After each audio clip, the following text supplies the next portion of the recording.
I clicked got it, and that's sort of the theme of today.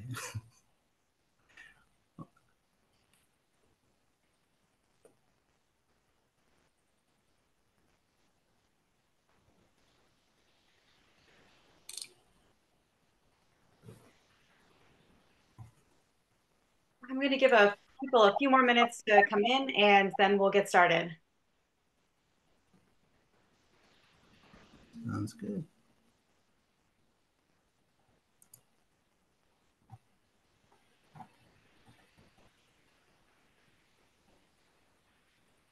Welcome, everybody.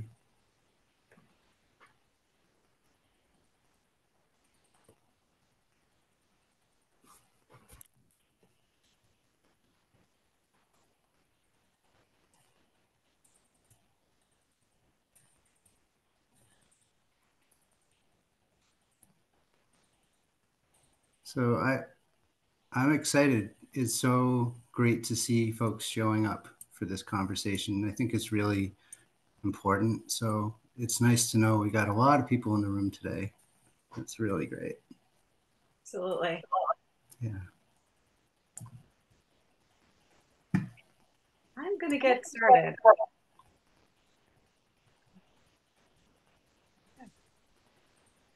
I'm Cassie Kramer with the Older Adult Behavioral Health Network at the Massachusetts Association for Mental Health, otherwise known as MAMH. I'm a social worker and peer specialist who's been working with older adults for 15 years, and I head up the newly relaunched Massachusetts Hoarding Resource Network. I'm looking forward to being your moderator today as we kick off this webinar series, How Much is Too Much? This series is a collaborative effort of AARP Massachusetts, the Massachusetts Organization for Addiction Recovery, which is an organization led by and for people in addiction recovery, and the Older Adult Behavioral Health Network at MAMH. A special thanks to our planning committee, Kathy Betts, Maya Waterman from AARP, Marianne Frangulis, and Julie Bunch for more, and my colleague Jennifer Earp at MAMH. We also want to thank Carol Gerard from the Massachusetts Department of Public Health, all individuals who champion access to behavioral health support for older adults. Just a few housekeeping notes. This is a Zoom webinar, which means attendees will be off camera. So if you have questions or comments, please enter them in the Q&A box, which you'll find in the control panel on the bottom of your screen. Your questions will be seen only by the webinar organizers, who will share them with the presenters and audience. I'd like to remind you that today's webinar is being recorded. You can find a link to the recording and to accompanying resources on our website. This series takes a close look at our relationship to things that are part of our everyday lives. Food, collections of stuff, time alone, and even some substances like alcohol that many people struggle to find balance with. As we age, our relationship with these things can change. And for some of us, we find ourselves asking, how much is too much? Today's webinar focuses on stuff. You know, the collections of magazines or tchotchkes or Tupperware that many of us have and can't part with, even though we're running out of places to keep them. Most of us struggle with clutter from time to time, but usually manage to find an organization strategy. But what happens when that task becomes overwhelming? Our guest, Lee Shuer, co-founder of Mutual Support Consulting, is an internationally recognized expert on excessive clutter and hoarding conditions. So without further delay, I will start with our key question. The topic of our webinar series is how much is too much? So when does a collection or a stockpile become too much? Thanks, Cassie, and hi, everybody. I think that the theme of how much is too much, it sort of depends who you ask. Because if you ask the person who owns the things, or you ask the person who lives with that person or the rest of the family, they'll probably have different ideas about that, as well as code enforcement and other service providers, neighbors, etc. So what we're going to look at today is sort of, what does that mean to someone like myself who has struggled with having too much stuff, reflect on what that's like for family members, and then kind of zoom out and give a big picture sort of, I don't know, some steps, some actual strategies for reducing what's coming in and feeling more comfortable about what you're letting go. So how much is too much? It's not a problem until it's a problem. Then it's a problem. Great. Thanks. And next question. I know you are somebody who's known for kind of drawing on your lived experience in your work. And so I'm wondering, how does lived experience play into what you do, and how does peer support differ from more traditional interventions?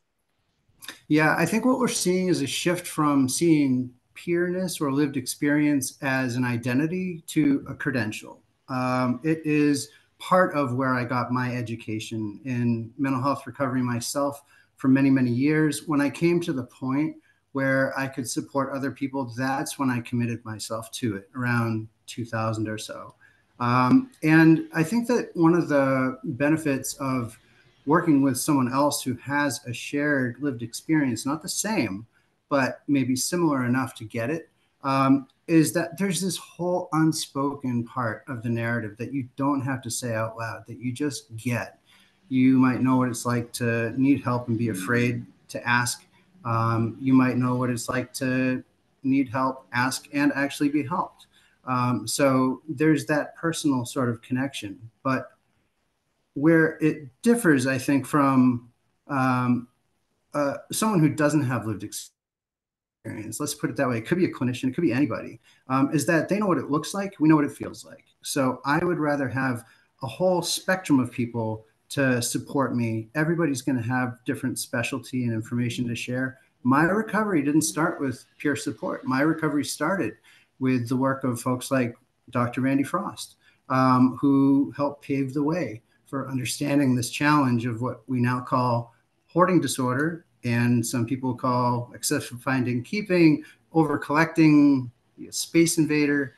But the idea is, and I hope people glean from this conversation today, that you'll figure out how much help you actually need. Let's not talk about it as how like bad your problem is, but how much help do you need to move past it? How bad do you want it? And what do you need?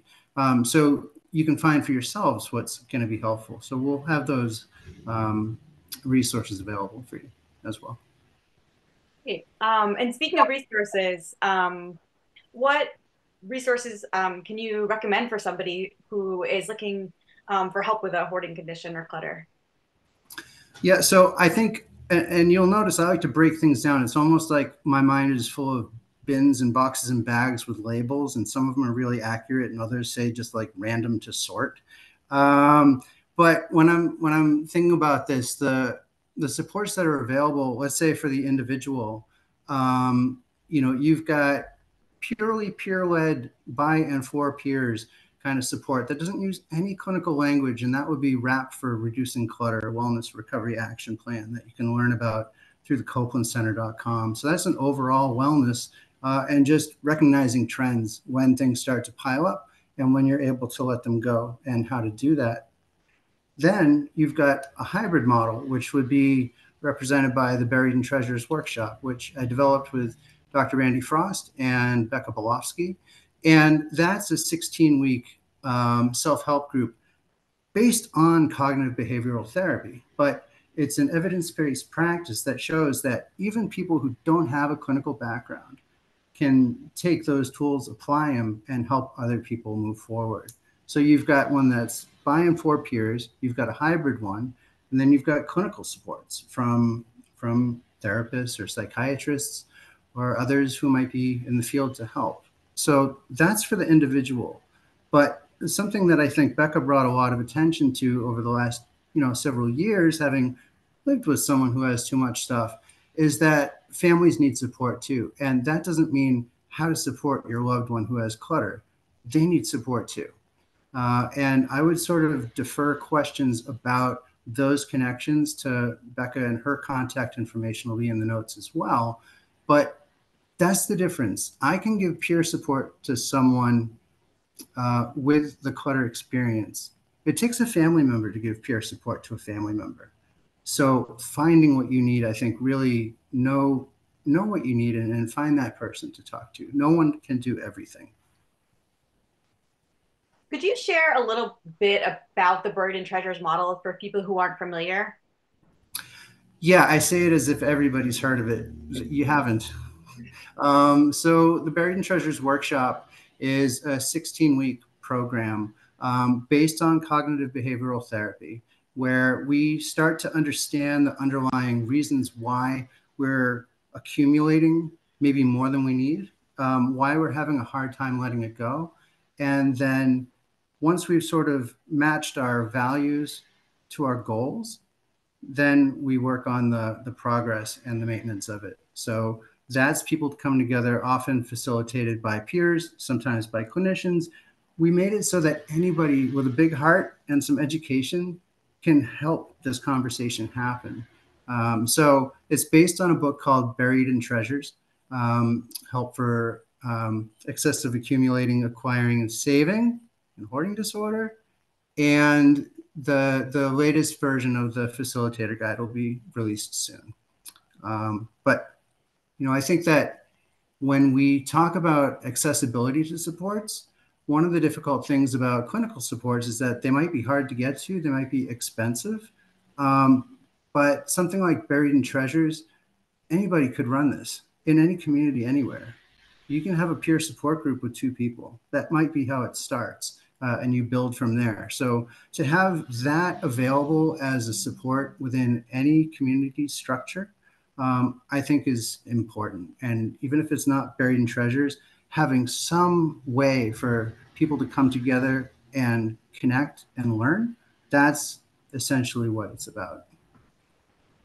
Thank you. Yeah, and I know I've seen firsthand in Massachusetts how the Buried in Treasures model has really taken off, growing to a network of supports at many different senior centers throughout the state. Um, let's see, can you share a little bit more about what people kind of get from participating in a group? Yeah, I've seen it firsthand. I've seen how kind of people connecting with somebody else who's coping with some of the same things they are is really powerful. But yeah, I'd like to hear more from you. Yeah. So when I started facilitating them, I had absolutely no clue practically how to help myself. I had given away one shirt in 2005. I was fortunate enough to get enrolled in a study to see if the distress we anticipate feeling would actually manifest that way. So I was coached during this study to let something go, keep track of my distress 1 to 10, see how it is. And then the researchers would come back in a week and see how it went. That was the first breakthrough for me because I felt terrible about letting it go. But then I noticed over the next few days that that distress started to lessen, and it came back and then it started to go down. But by the time they came back, I learned by doing that my fear was overactive. That there was actually a glimmer of hope in letting that special thing go. And that's part of the theme of Buried in Treasures, is that change is hard and it can be scary. And there's a huge risk that we take in either letting things go that maybe we can't replace, or passing up on opportunities to get something really cool. I mean, everything is an art supply. So walking away from anything is difficult for people who have this level of attachment or interest. So really breaking that down, and really keeping our eyes on the prize, recognizing why it's worth that risk. And even if it's really hard, why this is worth doing, because it's about making life better, making room for the future, and the people that are a part of it. I like that. And it almost sounds like exposure therapy, right? This idea that you kind of start small and kind of get used to the feeling of discomfort and kind of slowly increase your distress tolerance. Yeah, and it's funny because we're actually, when we think about it, especially in the theme of this, how much is too much, you're starting with everything and working backwards to something small, right? So there is no shallow end here. The pool overflowed years ago, maybe. So now it's like you're all in. So it's really an immersion. And I think it's harder for people to take a break sometimes, to relax, to feel like I don't need to be working on this right now, than otherwise. So especially during the pandemic, when folks were really just like locked in with their stuff. That was really hard for everybody, whether it was your stuff or somebody else's. So I think we've gained some pretty novel insights that we didn't anticipate or ask for over the last few years, but it's really helped reinforce what we already knew.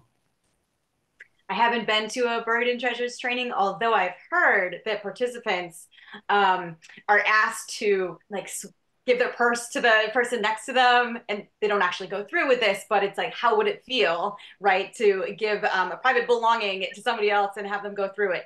Again, not going through it literally, but just sitting with that yourself as a way of putting yourself in someone else's shoes. Yeah, that's a feature of a different training, but the difference being that it's almost like you're bringing in your own version of that purse, and the entire room is looking through it with you, and you're just being open and honest. And so again, the difference between learning what it's like and actually like trying to forget what it's like is that subtle but really important difference. And for anybody that works with people in their homes, if you've never had somebody come in and try to help you, I really recommend that you have someone come over and just help with your junk drawer. See what that's like before you open that little space. The first time I needed some help from outside, my heart was racing a million miles an hour. Oh, making excuses for everything that may or may not be in that bin. You know, so it's really 0 to 100 in terms of appreciating what it's like. You know, you may not have a clutter problem. Imagine someone who's been hiding it for 60 years, and suddenly there's a crowd of people in their kitchen trying to, you know, say we're here to help. It's sort of like your worst nightmare wrapped in the greatest opportunity of your entire life that you are hopefully ready for at the same time that is right in front of you. And if you're not, hopefully it comes back again. But that's really sometimes where you're meeting someone at and realizing like it's now or later, I hope. But like we have this opportunity, and in a world that moves really fast and people get left behind, um, you know, as my friend Jaybird would say, if you see the help, grab it and growl, and you know, get the most out of it that you can, even if it's just learning about what it might be like for someone. Yeah, I know. For some, that opportunity, which I don't think necessarily people would see it this way, is kind of like an eviction notice or, having to get their apartment up to building code, right? Right. Yeah. Yeah, and doing, you know, more often than not, what's needed isn't a clean out, but a clean up. And there's a tool called the Uniform Inspection Checklist that Marnie Matthews put together in conjunction with peers who had received eviction notices and code violations and health inspectors. So it's a document that says, essentially, here's like 50 things that need to be done to have a really safe space, but here's the few that you really need to address first. So when somebody feels overwhelmed, like, oh no, my world is caving in, they want me to get rid of everything. Um, that may not actually be the case. So if we think about this as saving the best and most important things that we have that are safe for the amount of space that we have, that's how we can kind of right size the collections and then continue to refine from there. Yeah. Um, and do you have any more kind of specific tips on somebody looking to, donate items like, books or any like rules of thumb around documents, that sort of thing that would help somebody? Sure. And so, since I don't want anybody's auditor coming after me, I will say that the general rule of thumb is about 7 years worth of tax returns, but check the IRS website. You know, but when it comes to paper is a huge category for a lot of people. And again, you watching this, you may or may not have a clutter challenge, but I think you can relate to scale that will have a stack of papers, whether it's a house that it fills or just the corner of your desk or a drawer you don't look in anymore. It's going to be a mishmash of stuff. So there's going to be important business things. There might be letters from relatives that passed away many years ago. And so if you're trying to make progress with paper, There are a couple approaches. You might be going through and deciding, do I still need this utility bill? I have last month's, so I know there's a record that it was printed. And this is for people who really need to have a printed copy. With everything that's electronic now, that's helpful to ease our way into if you're a little nervous about it feels risky to have it online or something, try it. But like with bank statements, keeping it for a year, different things like that. But start with a rough sort. That's what I recommend because we're often in a moment where it's like, I don't have time to figure out why this is so hard for me. What's under the surface that's making it so hard? I don't necessarily have time for that. What I need to do first and foremost is go through, and if this makes sense to me, I'm going to start by just finding all the things I actually don't need. And I don't know anybody ever. And I know many people who have this challenge. I've never met anybody that was attached to every single thing in their home. We all have stuff. We just haven't gotten around to letting go yet. And so starting with that, and so I tend to put together like business to file, right? And then as I come across them, business to action now. And then I have things that I recognize, okay, that's personal. I'm not going to stop and open that letter. I'm not going to do that. But that might be what I do after I've been working on this for 15 minutes. Maybe that's when I say, I can breathe and I can just feel good about looking at this now. So before we get into the nitty gritty of what month was this from or something like that, separating them out for me, letting go of old like expired coupons or various other categories of things I just don't need anymore. And some of them, it really sucks to let them go, especially like as an artist having all the drafts of every flyer I ever made. Okay, maybe I'll let one of those 10 extras go. And next time around, maybe another. But it's not necessarily all or nothing. Find the things that mean the least and start with those. The low hanging fruit count. They count, they take space, and they will start to create more space where you can actually organize the things that you're keeping. Yeah, I'm reading the chat and I'm reading people are interested in kind of more specific insights on that, how to begin letting go of things and some very specific strategies. I know we're starting to get into that, but it sounds like people are really anxious to hear more of that. Sure. So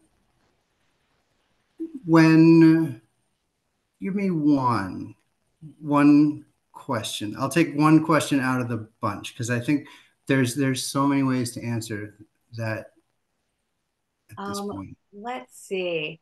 I have one person who's talking about kind of an ADHD diagnosis, which makes it difficult to make decisions about letting go of stuff. Any tips? Yes. So one of the best tips I can come up with, and I guess I didn't come up with, I'll just pass along, is working with a timer. Because our attention span can be so short. I struggle with that myself. And I know that, ooh, a squirrel, and suddenly you're off doing something else completely.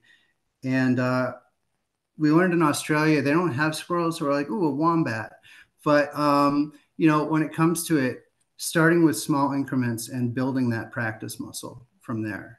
And I worked with someone and I recommended that she sort of state what her goal was and then just set her timer for 1 minute and see where she was. And it was like, put that box in the recycling. 1 minute later, she was a couple rooms over looking at something else, came back to the kitchen, reset the watch. And it took a couple of tries, but then it was like 1 minute later, the box was in recycling and then worked up to 2 minutes until building that muscle memory. So starting slow and building that confidence. Yeah, and I'm glad you bring that up too, because 70% of people who struggle with hoarding disorder also have some other mental health or physical health challenge. So a third of people struggle with attention, a third with anxiety, half with depression, half with trauma, 7% with PTSD, only 15% struggle with OCD, which hoarding disorder used to be considered a version of, but now we recognize that it's really its own specific unique challenge, and that's as of 2013 in the diagnostic manual. I do want to backtrack for half a second because I realize what we didn't really talk about is what is hoarding disorder. And what it really comes down to is the attachment to things. It's the distress associated with letting go of anything, regardless of what it is, actually making you feel stuck, right? And that despite those consequences that might come up, financial, housing stability, familial, even though you might want to work on it and have success, you still don't feel like you can. So that's when it really rises to that level. Yeah, I also have somebody ask. Oh yeah, somebody asked and answered. What's OCD, obsessive compulsive disorder, right? And I have somebody else asking about, for example, an item like clothing that she still can wear but hasn't worn in years, and any kind of trying to get rid of this item brings on anxiety or sense of loss. So she'll convince herself that maybe she'll wear these in the future. Kind of any kind of suggestions around kind of that sort of situation. Totally. So if you live in a seasonal environment like New England, you have different wardrobes for different times of the year.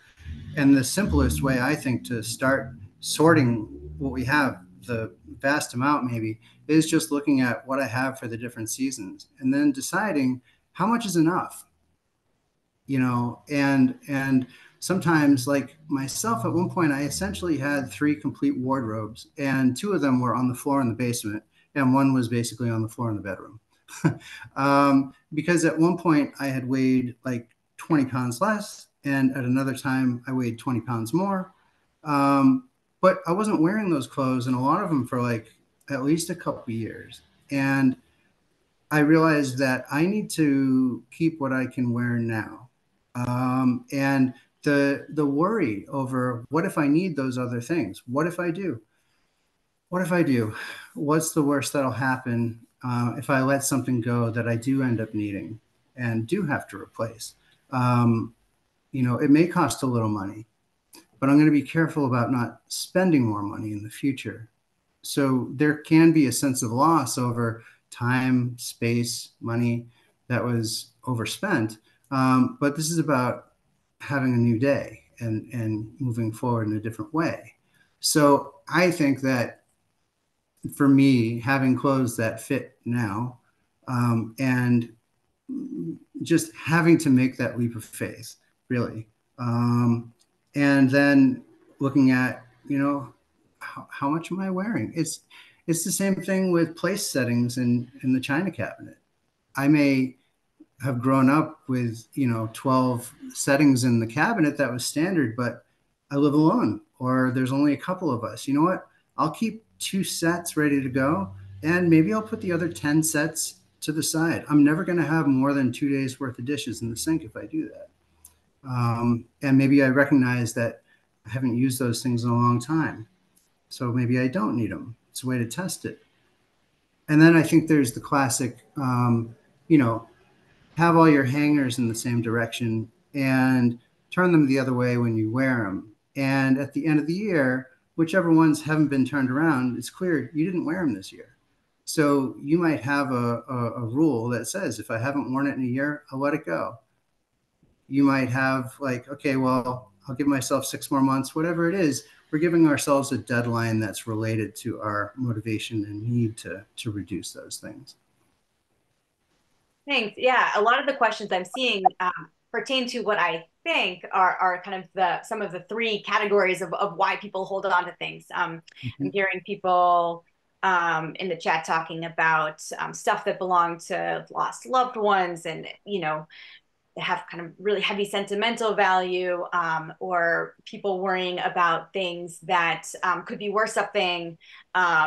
So yeah, I'm curious if you have questions about, I mean, if you have any guidance for kind of those overall categories, of reasons that people are holding on to things.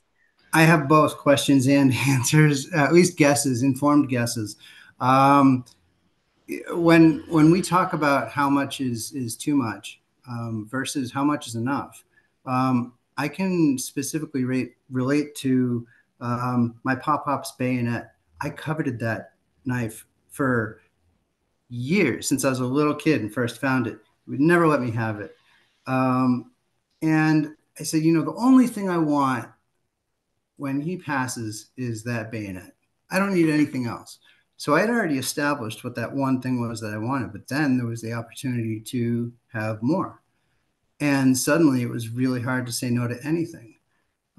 So I replaced useful things with useful things. So I let my desk go and replaced it with his. So I wasn't adding to it, and I was able to honor that connection. But I also let that desk go when I realized it was too small, right? Um, but I had to recognize that there was a difference between letting the things go and letting the person go and the memory of them. And conversely, the idea that letting go of maybe an art supply doesn't mean you'll never do that art. It just means you don't have time to do it right now. So that's where some of the sort of aspirational clutter and the sentimental clutter sort of where they meet, you know. And so, right, so sentimental things they may not be replaceable, but what's also not replaceable is the space that they take and essentially the time that they take from us. So when I get, hung up on letting something go that maybe it was a gift from someone, I'm like, would they just be like, you can let it go. It's cool. Like, give me a high five from wherever they are now and be like, it's cool. It's okay to let it go. Nobody wanted it to be a burden. Um, and so I think that there's a certain reverence that we have to approach that process with to recognize how hard it is for someone else. And sometimes just telling the story of that item and having someone witness it can bring enough comfort that someone might decide, nobody even asked me to let this go, but somehow I kind of feel like I can now. So I know we're kind of all over the place, but I think this is the first hour in a much longer conversation that hopefully a lot of you will continue elsewhere with resources on that list so that you can get a couple ideas here, get inspired, motivated, and then find even more. Yeah, it seems like people are really hungry for tips. I'm hearing questions about tips for incoming and old mail, kind of taking over a, a dining room table. Are there other kind of strategies and for sorting in a way that, yeah. Start with the new stuff. Don't try to catch up from the 10-year-old stuff and work till now. Like, just start. Like, credit card companies are super, like, accommodating. They'll just keep sending bills. Just take the most recent one, because then, as you go back, you can let all of the prior ones go, right?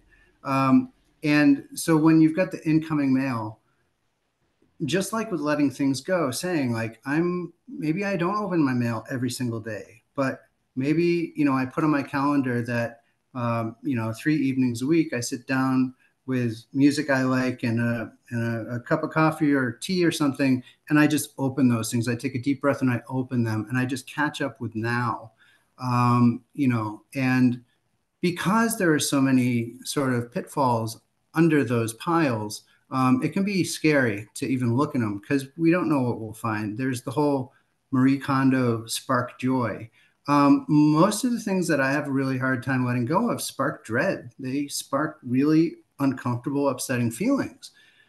So, if spark joy doesn't help, you might need more questions to ask yourself and take action before you answer those questions. Because, like I said, if there's an inspection coming and you know that your doors are blocked and you don't have 3-foot paths, start there. The understanding might come later. But in the meantime, you'll be safer, hopefully more comfortable, and you won't lose your home, you won't trip. So there are all these benefits. Heck, you don't even have to accept that you have a problem before you start working on it. If you identify, those people as the problem, then that's good enough. Um, okay, I am going to let Cassie talk for a second. Mhm. My cord just stopped working, so I'm going to run, grab it back up, and I'll be Sure. right back. No Good to know problem. where things are. Okay. No, I'm seeing so many great questions. Trying to answer them all. I'm hearing people also ask about where can I find training to become a Buried in Treasures facilitator. Um, those are offered from time to time. Actually, we're hoping to do another round of them pretty soon, hopefully in the next year. And I know MCOA often offers them. So I would check with MCOA, or you can also check directly with Lee if you're interested in becoming a Buried in Treasures facilitator. And yes, there are workshops both online and Buried in Treasures workshops are offered at senior centers as well. Um, and I'm going to get back to more questions. Somebody who works with older adults that it sounds like may have some physical disabilities, people who are in their 80s or 90s, and it would be, and also maybe other conditions that would make it harder for them to learn how to get rid of things. What would be the best way to help a provider help them downsize? Yeah, and I think it goes back to the question of why is there so much stuff? Because I think that like media has been a lot of people's primary education. So you've seen shows like Hoarders. And so people say, well, if there's a lot of stuff, this person is attached to it. But like you're saying, they might just physically not be able to move it and are grateful to have an extra set of hands. So starting with the question of, are the things that are in the way important to you? Tell me about your attachment to these things. Lead with curiosity. Someone might just say, I don't want any of this. I'm miserable living in this chaos. Can somebody help me out? That may be the help they need. But then, if somebody is struggling with memory issues too, you need to address these other things, see if there's still a lot of difficulty letting it go or not, and then address that next. So you kind of rule out some of these other challenges.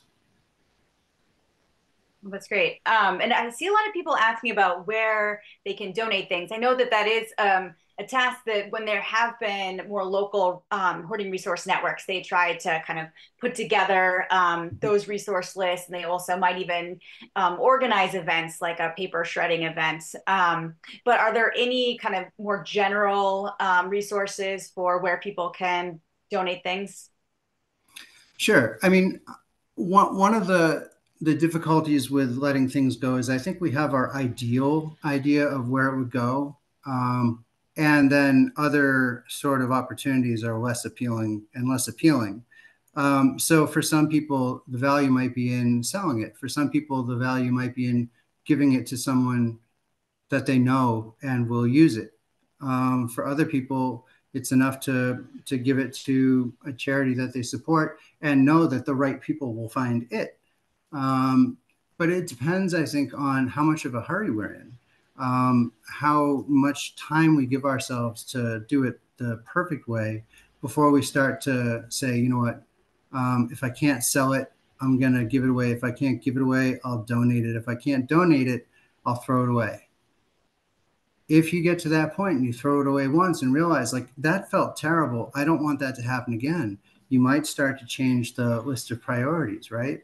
So, I've done things as specific as gifting things to people that were, moving to the community that didn't have anything, to pulling up next to one of those yellow boxes in a gas station parking lot and putting my clothes in there at 3 in the morning.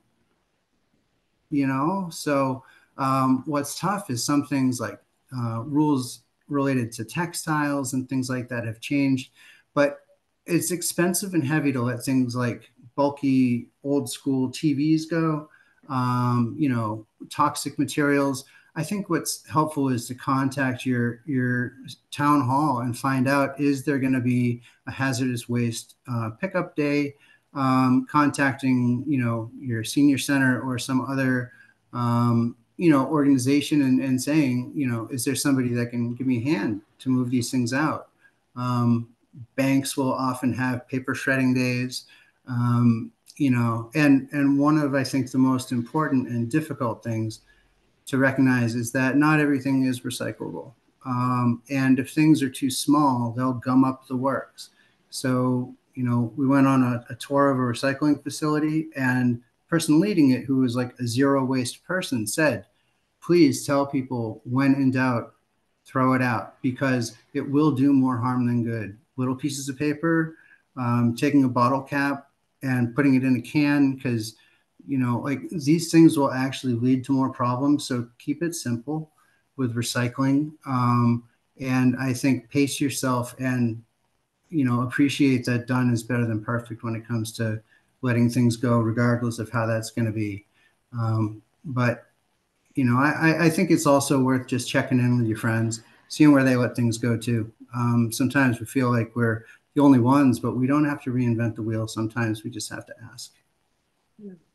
Yeah, and as far as checking in with friends go, it's neat to see what's happening in the chat. I'm almost hearing some kind of informal peer support happening in the chat, and people kind of talking about the guilt that they kind of experience when they have like a family member who has a lot of stuff and they have to go through it.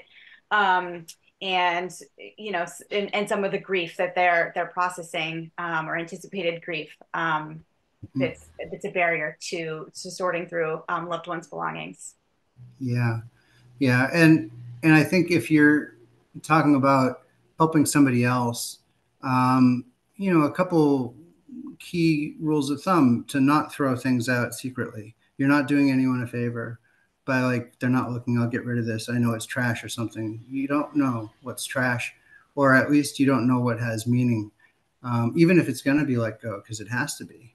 We really want a transparent, process. But yeah, I would say that my heart breaks about 100 times an hour when I'm working on my own, and probably 1,000 times an hour when I'm helping somebody else make some of those hard decisions. But when I see people that are making truly life altering decisions about what they're keeping and letting go, that inspires me to say, like, I have a choice. They don't. Like, I'm going to just kind of like feel that energy and connect with that and say, I'm in solidarity.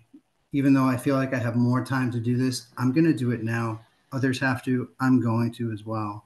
And it's not always going to feel good now, but the idea is that it's going to be worth it. So it's not just making space for space's sake. It's what you're going to do with that space. It's who's going to be able to come and visit. If you have a home with tall stacks, it's not safe to have little kids come to visit, or even necessarily to be living there. So we need to see, like, this is why I'm doing it. This is the value underlying the goal and the motivation.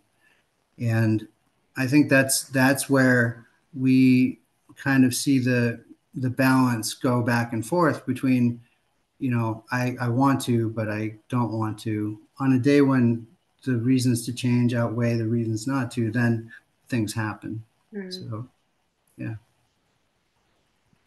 Love that. There's actually a poster on my wall that says "Dwell in Possibility," and I think, yeah, when you kind of look at what you were making room for, yeah. Yeah. Maybe we should call it Buried in Possibilities. Not impossibilities. Somebody else is asking about shame, and I think that's something that you have done so much with, is kind of working on decreasing stigma. And I'm wondering if you could talk a little bit more about kind of shame associated with hoarding conditions, and kind of your work to alleviate that. Yeah. So I think that we start, it's like page 1, paragraph 1, sentence 1. We don't call people hoarders. That word carries so much negativity and is so hurtful to so many people that we sort of err on the side of caution. We being like everybody who's making an effort and making like this connection and learning, that we don't call people hoarders because of what that's come to mean. However, some people self-refer as hoarders, and that's empowering. And I'll never challenge that for someone who self-refers that way. But when we're talking about each other, it sort of perpetuates the use and gives permission almost to call people hoarders when we use it amongst ourselves. So I really recommend that people just have an awareness of the bigger picture, because that stigma is huge and people are afraid. They see people maybe on TV or even in salacious articles being exploited for this problem. And that, what if I was on the front page of the newspaper and people were revealing all these private things? I'm going to keep it a secret. And so it ends up being, it's not addressed until there's a crisis. Maybe someone falls and emergency services sees it, they're mandated reporters, and then suddenly, code enforcement is showing up. What if the cool thing to do was ask for help? What if the cool thing to do was say, yeah, I'm struggling. Anybody know anything about this? I need a hand. What if that's the way we approached all of these things? It doesn't matter if you call it mental illness, mental health challenges, extreme states, whether it's trauma-based or, organically based, it doesn't matter. If you're afraid that people are going to judge you negatively because of this thing, you're probably not going to let people know. But if we can sort of change the tenor of that conversation and, say like getting someone to admit they're a hoarder is the first step to recovery. No, it might not be. Getting someone to identify a goal, a motivation to change, that I think is where it starts. Even if you're changing for someone else, change is good, but I think that's one aspect of that too. Any other ways that people here who don't identify as having those struggles, can be good allies and not do harm? Yeah. And I think that the whole credo of like do no harm, I approach life as do less harm, reduce my harm footprint, essentially, because I'm always going to do things unwittingly that are upsetting. I am. And I'm going to learn from that and apply it to the next interaction. I learn as I go. But when I think about, you know, the frustrations that people have, and the deeply personal nature of these things, approaching it with a sense of curiosity, approaching it with a sort of tone of how can I help you? Not what did you do, but what's happened. Even though the research bears out a 50% trauma connection, anecdotally, the trauma rates seem much higher. So just being sensitive and just assuming that there's pain underlying this, and be like, before we start putting red X's in boxes, let's just connect as people. And maybe that's not even in person in the home the first time. Maybe it's remotely, maybe it's at a coffee shop, wherever it's going to be the least overwhelming, and then build trust and rapport from there. That Show, nice. don't tell.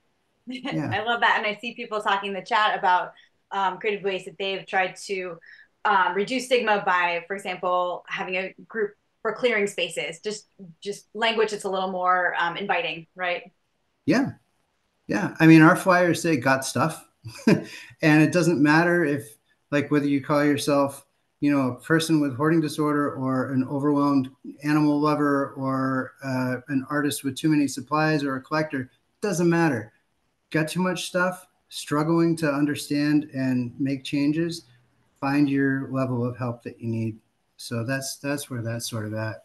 And like I said, we've heard over and over, oh, people don't want to see positive stories. They want the controversy and they want the drama. I know so many people that want to see good news. I know so many people that want to see a positive show and to actually follow someone on that journey, to hopefully better. We can't promise it's going to be better, right? But just the human experience of doing that, that's what we need to dilute the media with, is to start showing more positive images. So even if we can't do away with the word hoarder, it takes on different meaning. So people have a different image in their mind. They go, hoarder. Oh, yeah, that's a person who struggles with stuff, but like they can get better. Next question. That's great. And I'm being mindful of the time. I know we have about 10 more minutes, and I want to take a minute to look through everyone's questions and encourage people to, if they have others or one that I missed, put it back in the chat if you want. And Lee, if there's any kind of thing you didn't get to that you wanted to share, I'm going to let you do that too. I would love to share a tip to help reduce what's coming in. And I call it smart collecting. And so the S stands for, like, if you're acquiring, specific.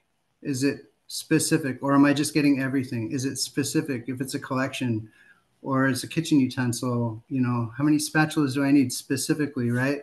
And then manageable is M, right? So like, can I keep up with how much is coming in?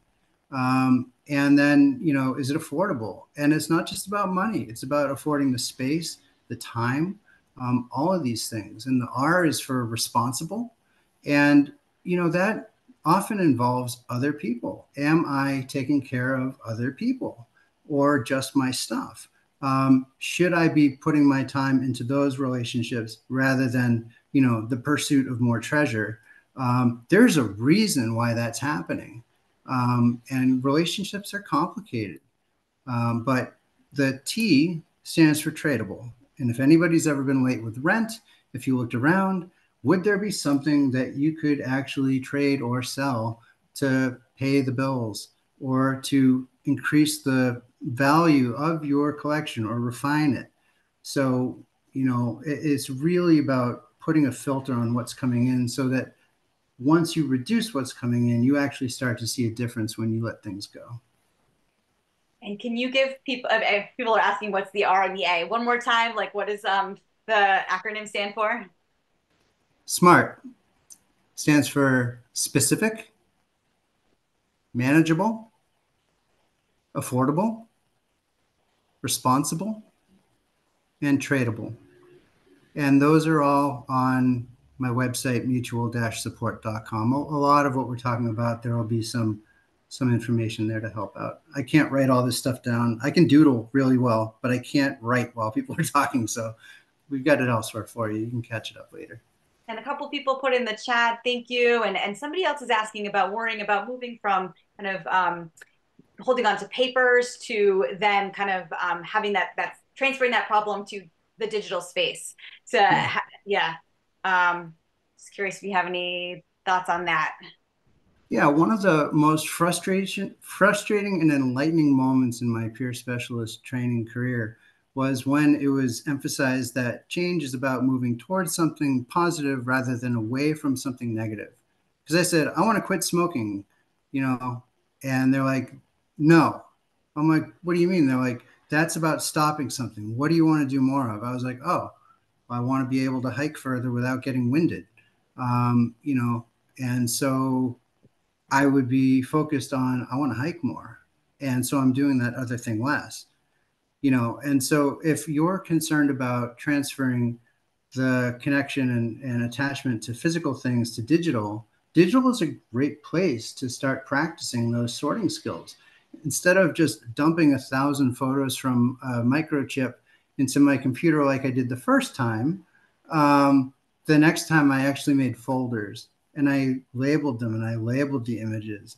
And, I had family, and then you break it open, and then I had individuals, and then, the cats and stuff like that. So digital takes up less physical space, but just like the real world, it makes it harder to find things. It slows down the whole system.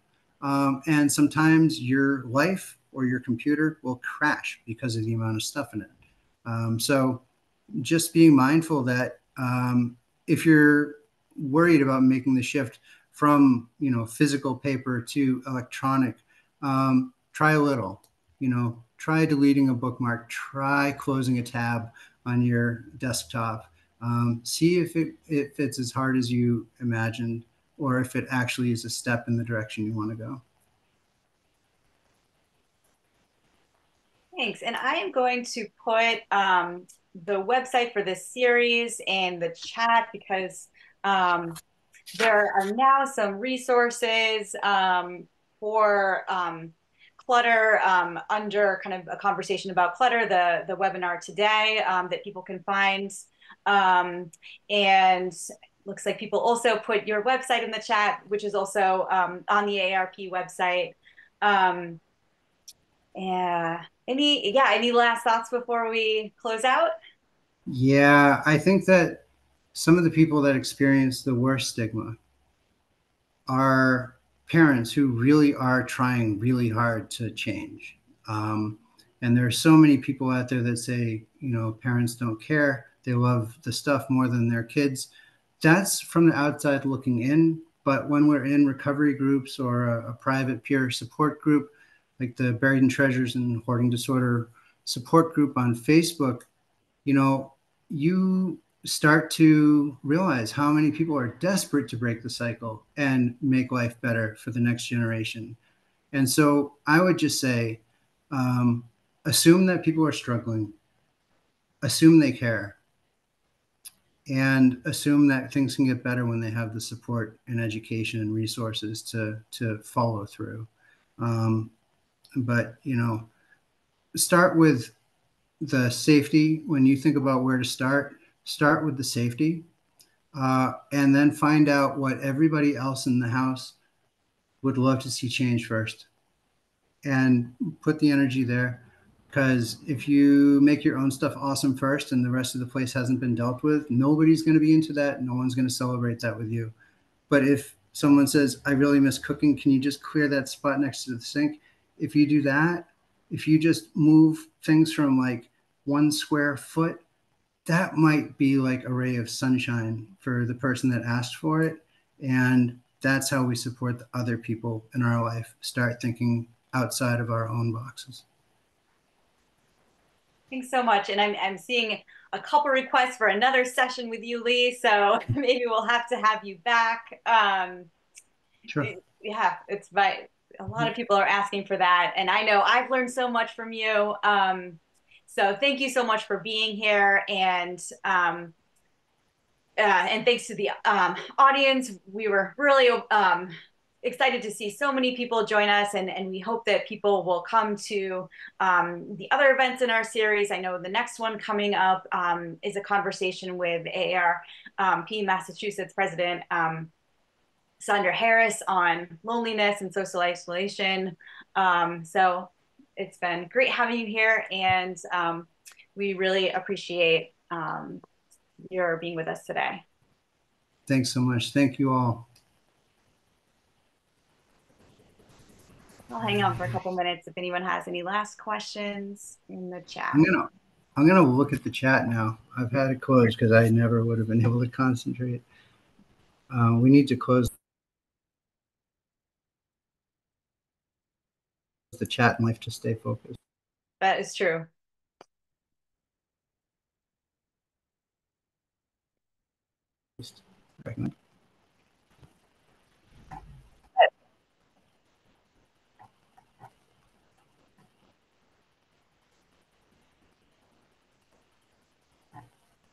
And a couple of people asking about the new facilitator guide. And I know, Lee, and you and I have been talking about really wanting to see the guide get translated into other languages too. So there's an ongoing effort for that. But if you have any updates on when the guide is going to be available. Nope. Here's a sneak peek of a hard copy of it. And there's some digital content that goes with it as well. And there will be a link. It'll be available for sale soon. Dina Andrade, our fearless editor, went through and caught a lot of things that could be clarified. So once those are done, it'll be totally ready to share. And so there's going to be a cost for that. But we also really want to make sure that there's fidelity to this evidence-based model.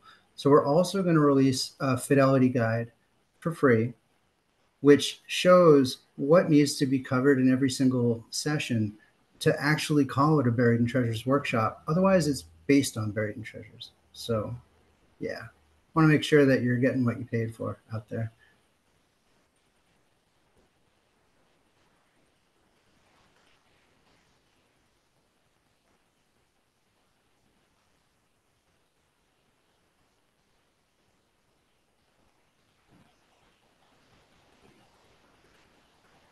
These are great questions.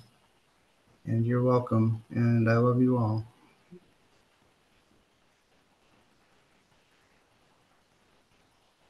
And before we close out, I will put the links to the rest of the webinar series, yes, which is also an event in partnership with MAMH, MORE, and AARP. And that will be in the chat.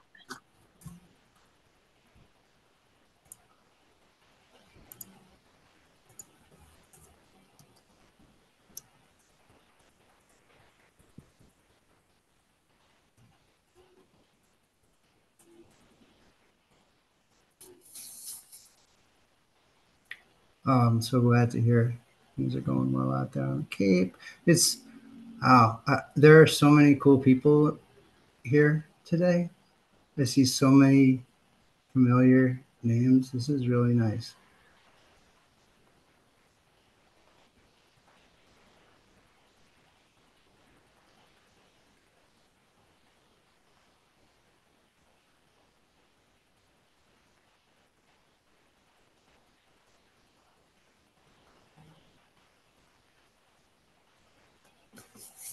I agree. It's a nice community, and I'm going to close it out now. But thanks everyone for coming.